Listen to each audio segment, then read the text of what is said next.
Good morning, everyone. I'm Darren Hague from SAP. What I'm going to talk to you about today is SAP's DevOps journey. So how we went from building a simple pilot application, learning how to do DevOps on that, and then moving on to where we are today, where we're running basically an entire cloud on our DevOps platform. So the tools and the technologies, you're going to hear all about those, and they're important. But I think what you've seen from other presentations as well is what's really important is the people. It's how you work with people.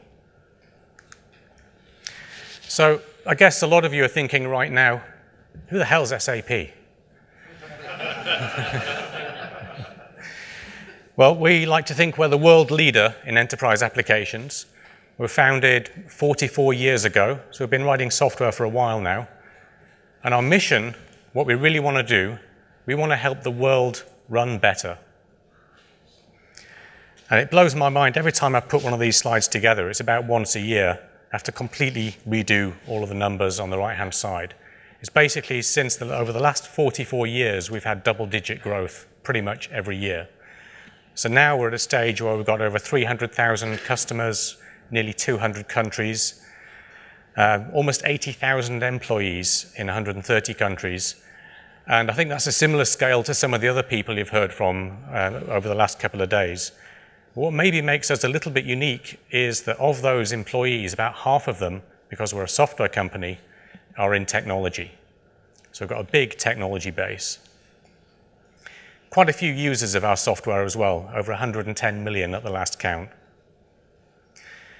And what's really nice is we used to talk about how much of the world's beer and how much of the world's chocolate was produced by our customers. We're getting the bar set a bit higher now.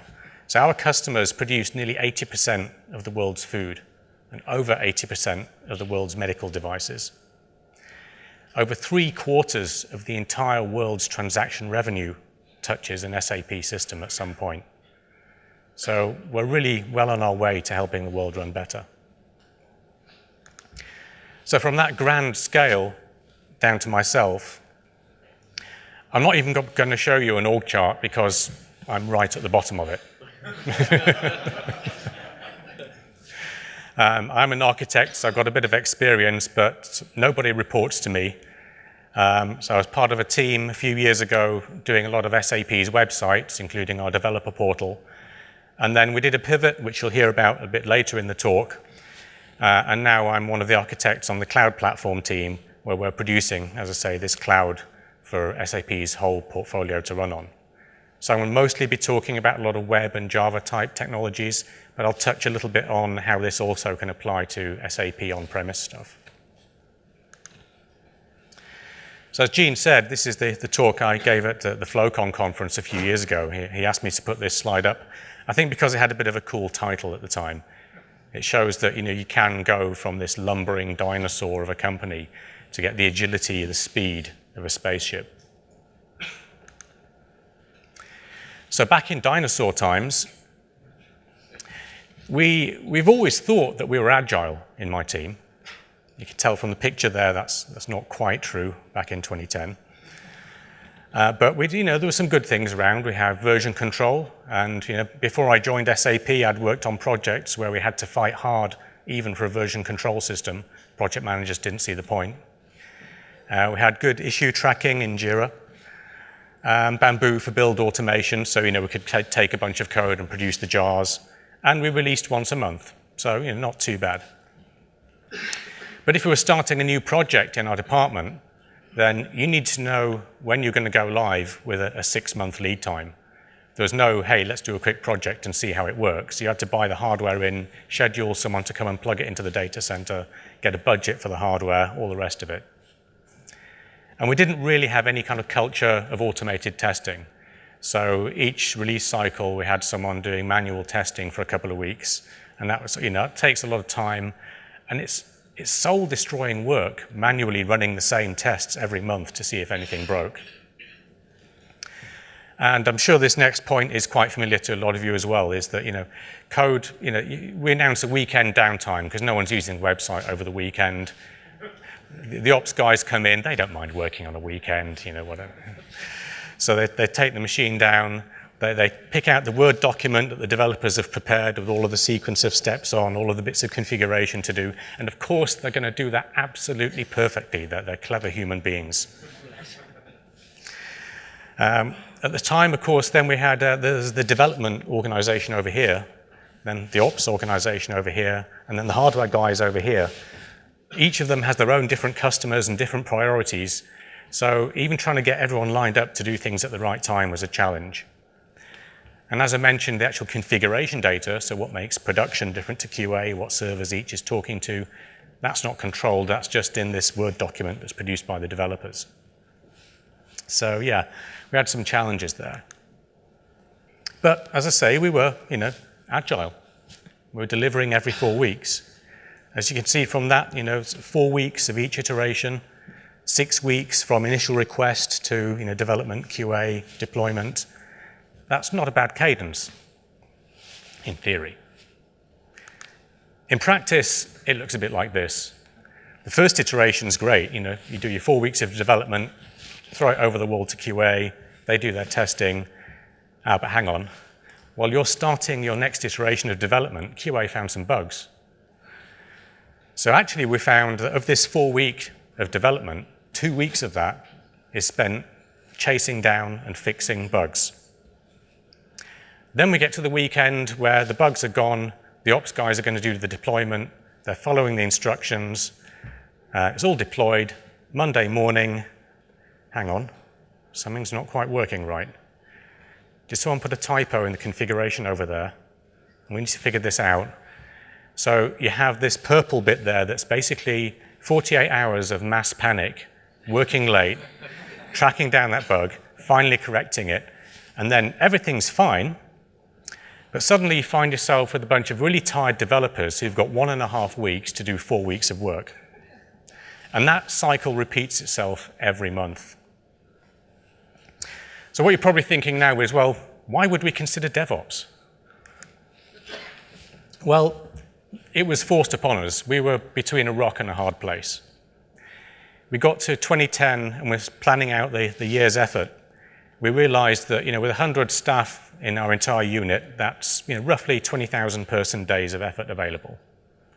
And then we looked at what the business wanted us to implement. And we figured out that was coming up to 60,000 person days. And there's no way we could hire another 200 staff.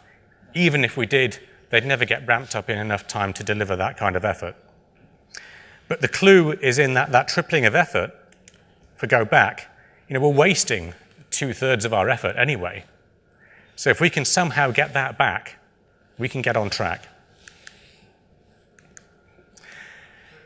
So you're never going to get any of this done without people giving you cover.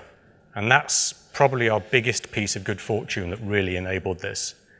So my boss, the chief architect, he'd read this book, Jez Humble and Dave Farley Continuous Delivery book.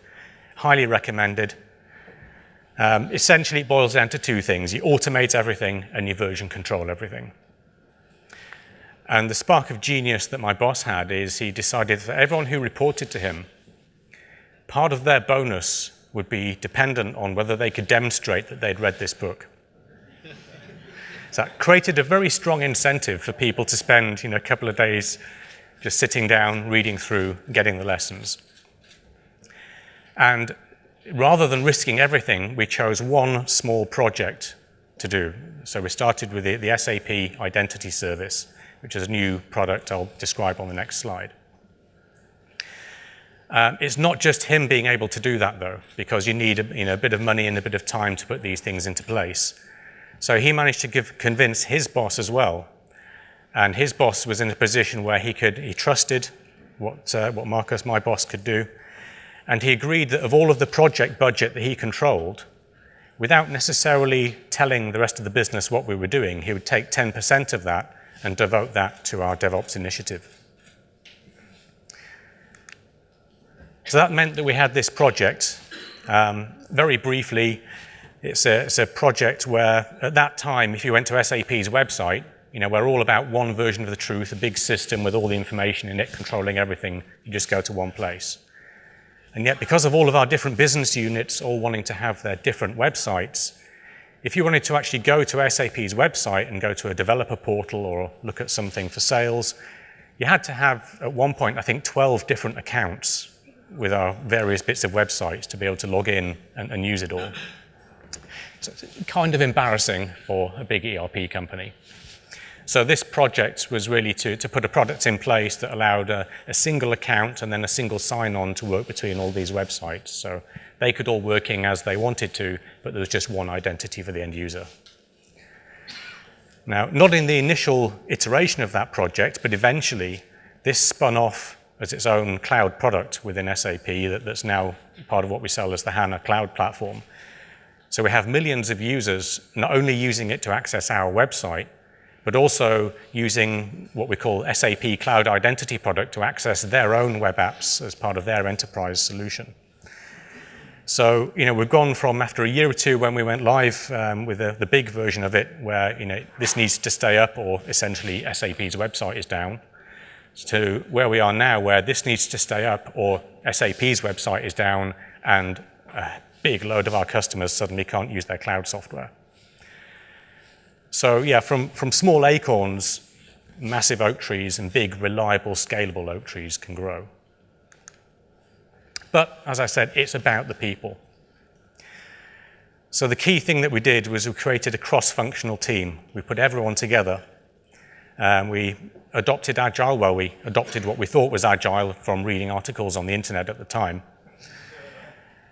So we had a product owner, Scrum Master, the blend of skills that you see there, so everything we needed within one team to create the software and deploy it.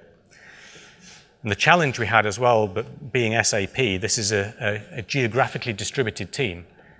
From various acquisitions over the years of small companies, our team was spread over the world. So this one project team, we were in Germany, Bulgaria, UK, Russia, and Israel. Advantage of that is that we're all in more or less the same time zone. So we had an awful lot of using Link and Skype, but other than that, not too bad. So what's the first thing you need to do when you're setting up a DevOps initiative? Well, if you can't check that everything is going to work, you don't have any confidence to deploy. So we went with a tool called Cucumber. It's a very high-level tool. I mean, it's not even that accurate to call it a technology. It's just more of a structured language for describing the various use cases in your business. So in this case, there's a simple scenario. It uses this given, when, then structure. It's completely done in English or whatever other language you want to choose. And it's written by a combination of the QA team and the product owner sitting together and deciding exactly what it is that this thing should do. And the idea is then the product owner has a good idea with the business. There's many claims throughout technology of language that the business can read that they actually view as way too technical. What we found with Cucumber is it produces specifications which the business view as technical but understandable, and that the development team view as human language.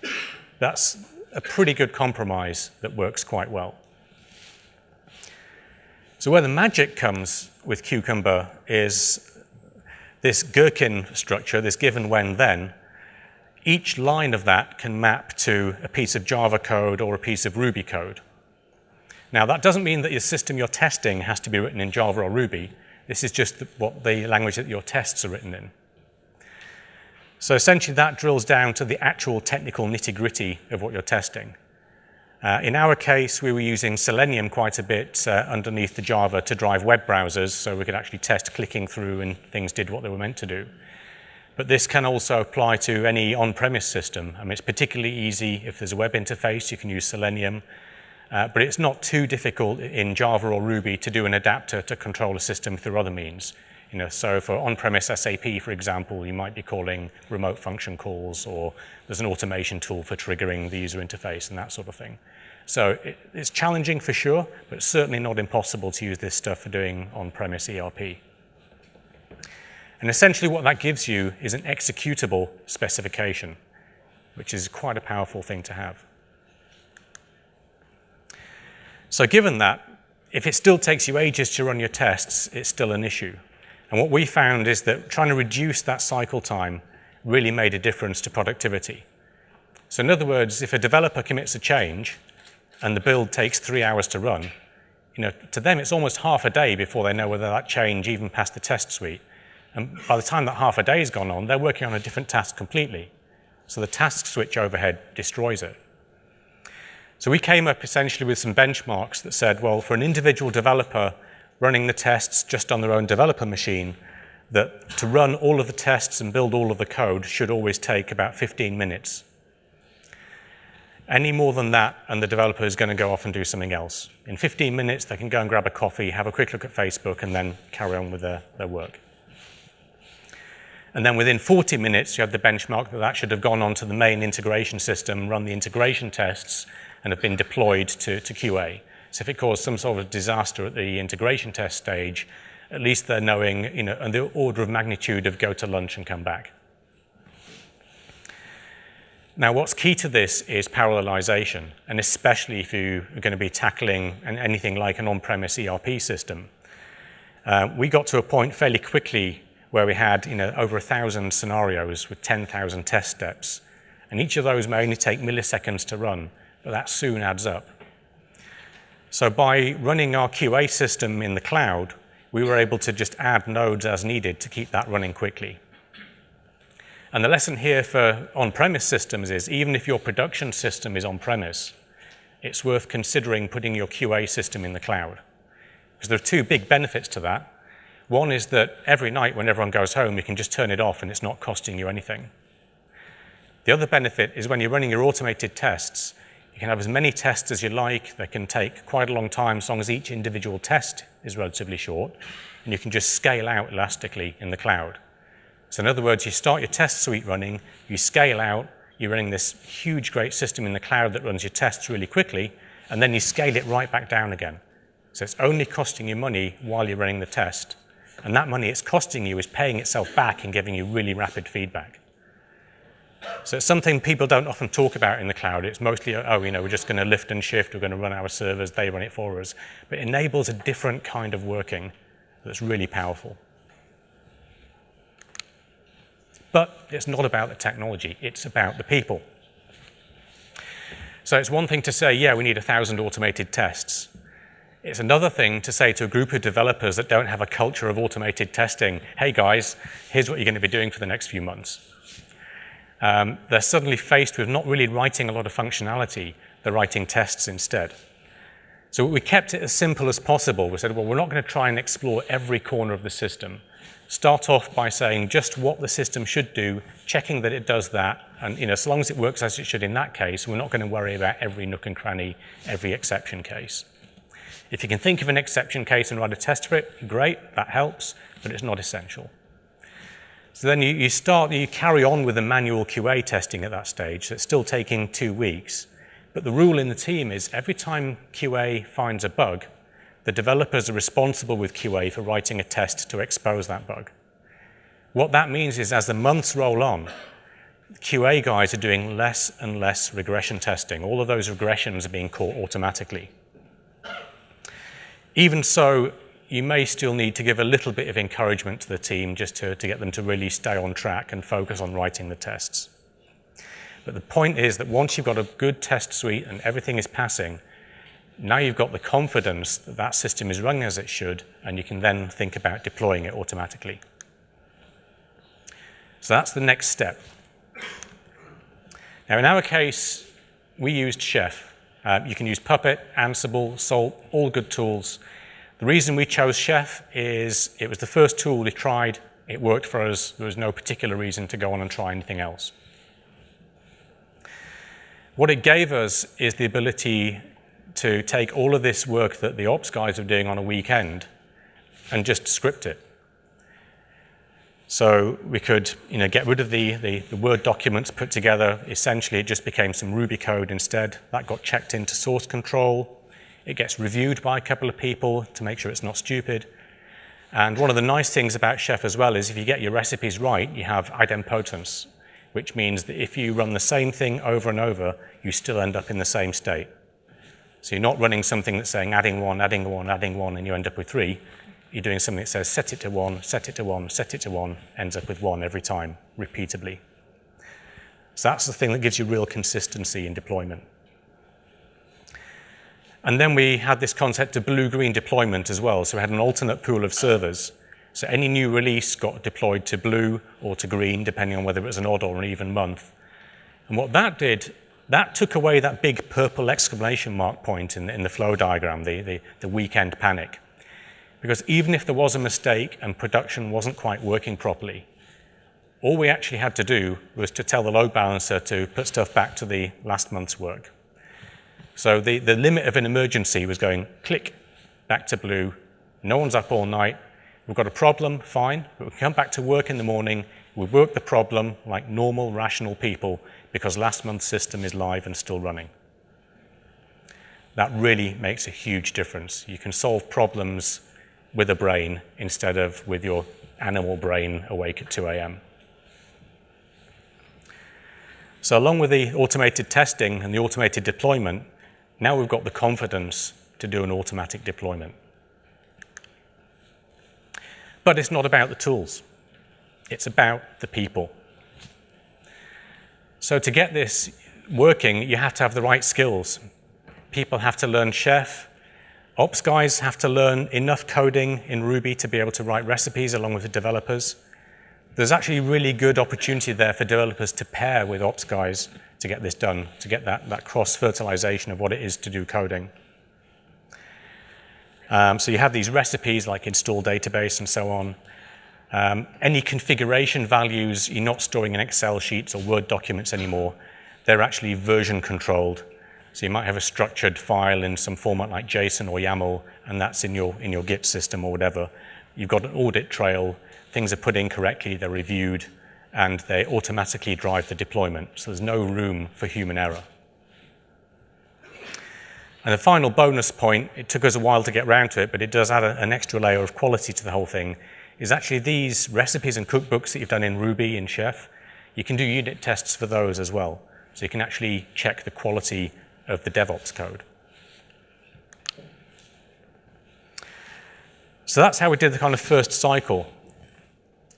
But there's a real need in this to just keep on getting better and better and better. Other people have talked about this as well, the virtuous circle that you get into. You can go faster and faster. So this is our real journey over the last few years. In 2010, this is our pilot project doing the ID service. Everyone's doing DevOps within the team. We're building the tools within the team. And we're using VMware, vSphere. We're creating a few VMs. But it's still at the level where you're having to email someone in the infrastructure team to say, please create me a VM, and you get it in a day or so. Not too bad, a lot better than 6 months, but maybe not as quick as it could be.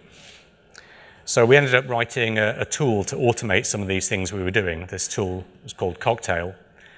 And it's just a simple set of scripts to do things like to automatically run Chef, to automatically call a vSphere API, to deploy a VM, that sort of thing.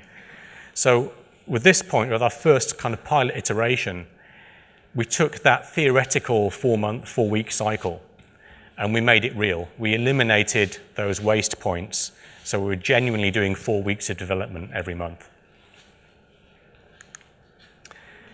Of course, it's about the people. You getting the message yet? We thought we were agile. It turns out that getting a bunch of people together in the morning for a phone conversation isn't necessarily what you'd call a scrum.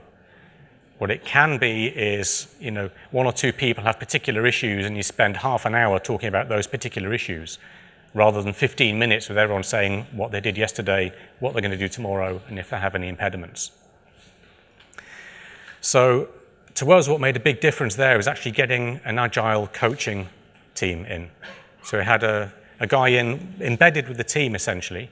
And it started with a week of training, the whole team going to a room, whole games with Post-its, balls, all of that stuff.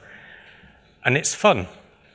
There's lots of bright colors, there's games, but it's learning fun, and it's deep learning fun. It's not just sort of reading how to do things and then trying to do it parrot fashion. You get a deep appreciation of how waste builds up and how teams can work together and how you can solve things. In our case, we also used it for how to work well as a distributed team. So although almost everybody in the team gathered in Berlin to do this training, was one guy who had a visa issue who couldn't make it from the UK, so he was stuck back in London. And that gave us a great opportunity to practice how to do Agile in distributed team.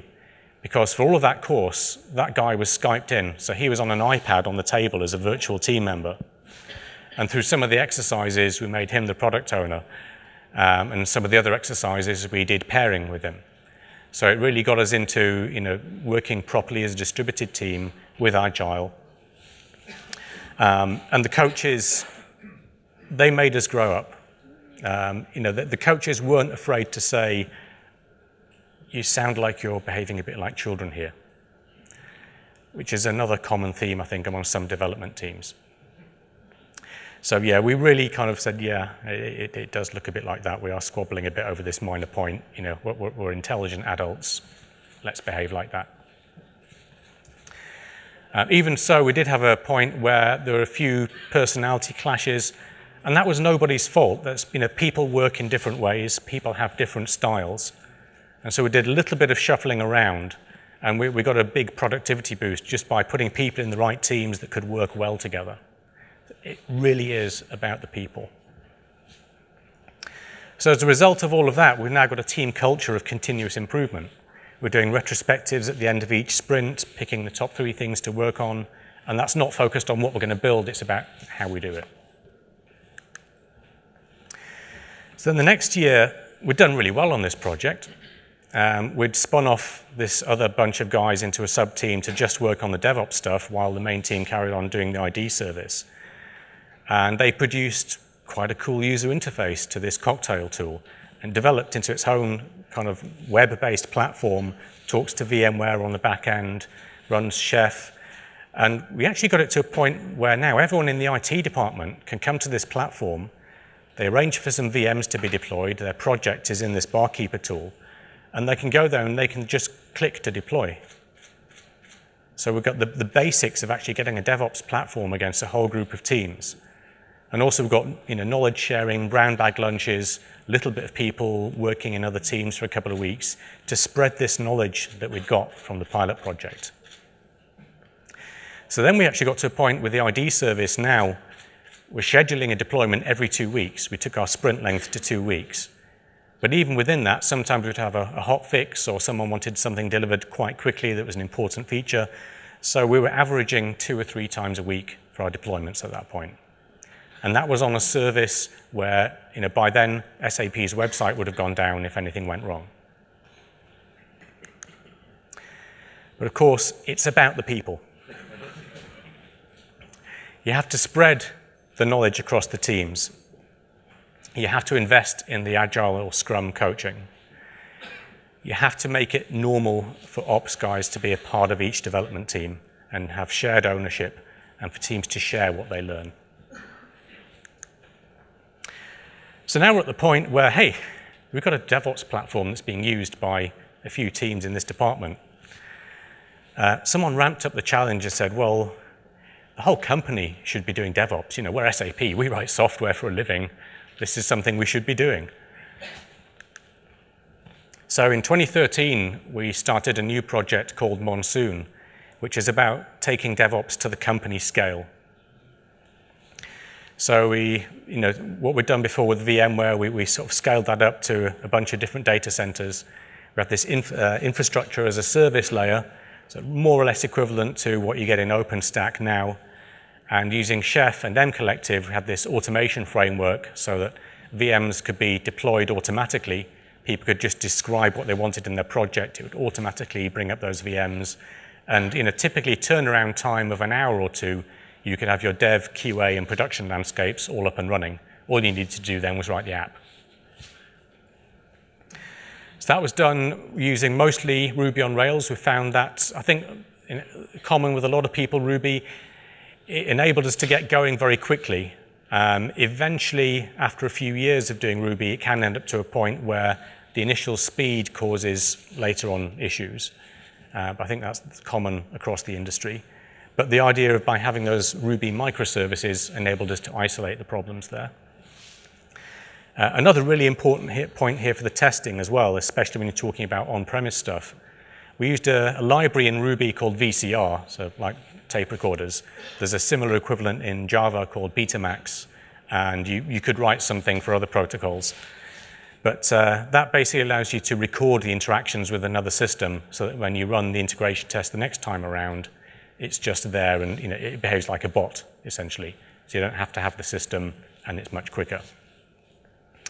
So now on that platform, we're still on a 2-week cycle, but we are deploying every single morning. So as of the end of last year, hundreds of internal and external apps and cloud services are running on this platform. There's a small list there of just some of our products in the cloud that are all running on the DevOps platform that we're building. Thousands of developers using it, tens of thousands of virtual machines and storage volumes. It's running across 6 regions and 12 availability zones.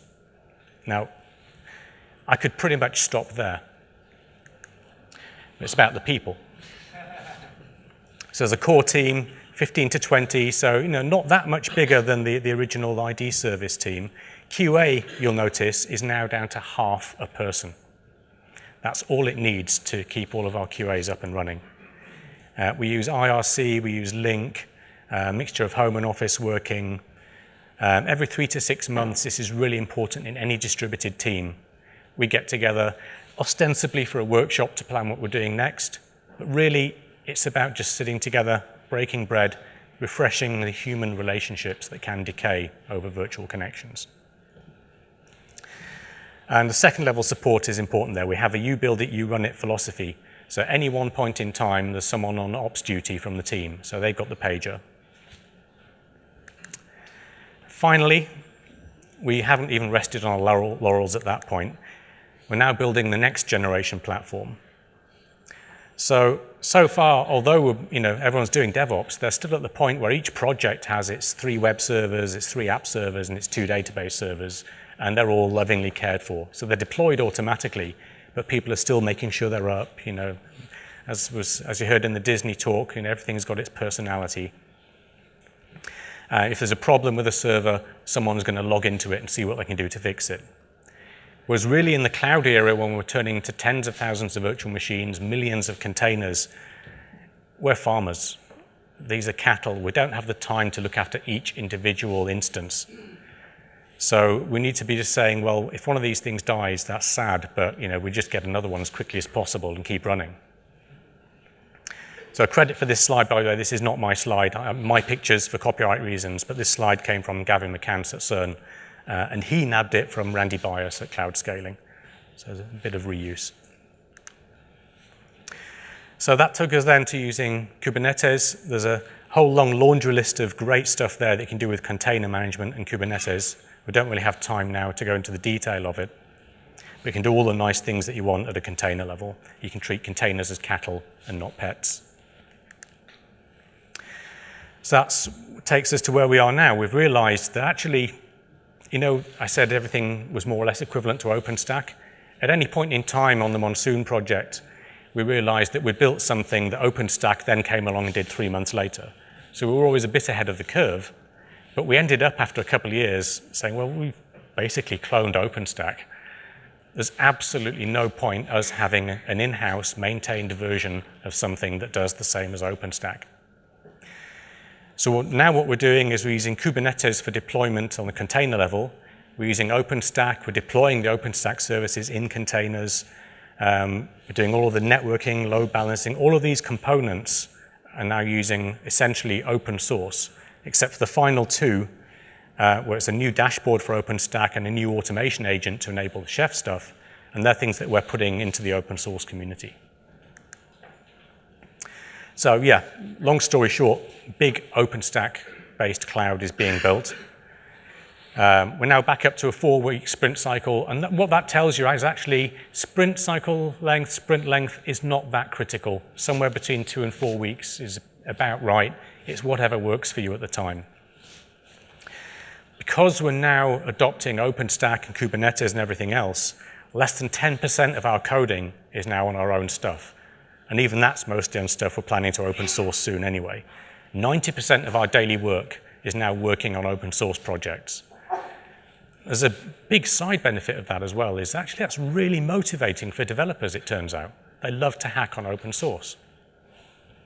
There are challenges as well that we'll come to in the final slide. So you may have seen this book, you may hear about it from other people in the conference. The Google people have come together and written this book about site reliability engineering. It's kind of the next generation on from continuous delivery and DevOps. It's how Google do it, basically. Jez Humble, as you can see, has written some really nice words about the book. My boss was a bit more direct. But it's about the people. So now it's still more or less the same team that did the previous platform doing the new one. We do have a complexity issue in that we're adopting so many new tools, so many open source components, that we do have a bit of a cognitive overload issue. We've had to split into 3 sub-teams just to contain some of that, so each team can then know what it is they're doing without having to worry too much about what the other teams are doing. But we still have sharing sessions to keep high-level knowledge. The ops shifts, we now have 2 people on shift at any point in time. That's largely because we've just grown so much within the company. We have so many customers. We just need 2 people to handle the volume of tickets, which is not huge. It's typically in any given week, maybe 10 or 20 tickets, but just resolving them takes time. And I'm really sorry, Gene, I've overrun horrendously. So we're almost at the end. That's where we've been. Here's where we are now. Technology explosion, Zebia Labs, guys downstairs, they just published this DevOps tool periodic table. Really useful tool to see what there is out there, but it's also terrifying in the sense that you've got to potentially learn all of those technologies, or at least pick a few of them that work for you. So yeah, that's it. Thank you very much. In case you hadn't got the message. Thank you, Darren. That's it right there.